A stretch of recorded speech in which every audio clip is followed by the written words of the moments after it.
The first reading from Daily Mass today comes from the book of Proverbs, chapter 21. The first verse I found very interesting. It says, "Like a stream is the king's heart in the hand of the Lord. Wherever it pleases him, he directs it." I got to thinking about this. This past weekend, I was on a man weekend, and at the end of the weekend, a buddy of mine, we decided that we wanted to go on a little hike. So we didn't have much time. We hiked up to Holland Falls, and we were sitting up there praying, and he thought of this analogy, and then we started talking about it, and the analogy just kind of grew. And then I heard this passage today, and the two really go together. You look at water in a river or a stream or a waterfall. The water is just this continuous flow, like it never stops flowing. And the rocks in the water, if they've been there for a long time, they have been shaped by the water and by the flow of the water. So one of the things that we saw was this huge boulder, and it had been carved out into a deep gully into the rock, to where it actually, when the water was flowing over it, it looked like there was two separate boulders there. The rock had been, at one point I assume, more of a rounded boulder, but the water, through years and years and years, had actually carved out and shaped it the way the water wanted the rock to be shaped.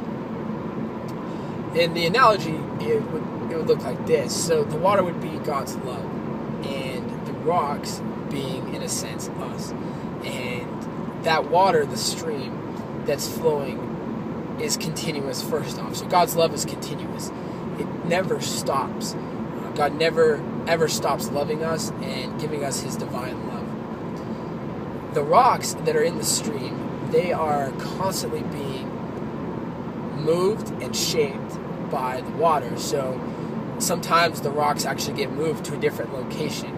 And sometimes the rocks are just being slowly worked on as the water flows over them. A lot of times taking off the sharp edges. You can look at the sharp edges as maybe our own disobedience, our own sin in our lives that we have. And God's love and mercy continuously goes over that. It never stops. It's never afraid of the sharp edges. And slowly begins to round those out. Also look at it in the way of a rock that isn't in water. It's on like the side of a trail. A lot of times it can be dirty and dusty and pretty pale in color.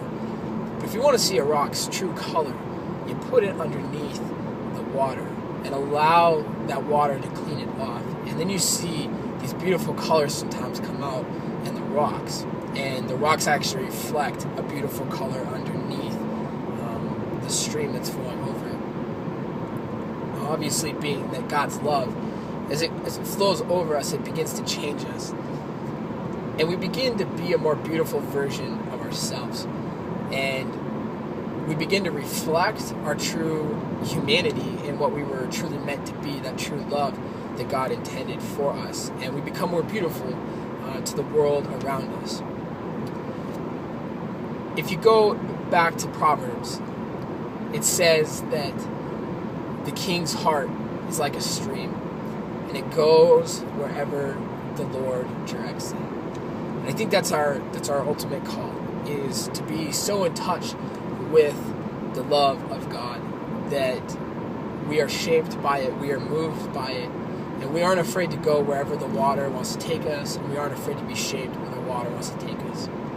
The only spot that this analogy breaks down is that a rock can't get out of the stream necessarily, but we have free will, and we have the opportunity to stay in the stream or not. And that's our choice, whether we want to always be in that continuous love and the grace of God. So, to reflect on, think about what it means to be in God's love, to be in that stream. Are you in that stream? Are you allowing God's love to shape you and form you and make you a more beautiful version? I hope, as it says in Proverbs, that we are like the King, and that our hearts rest in the Lord and are not afraid to be moved and shaped in the way God wants it. I hope you guys have a great week, and God bless.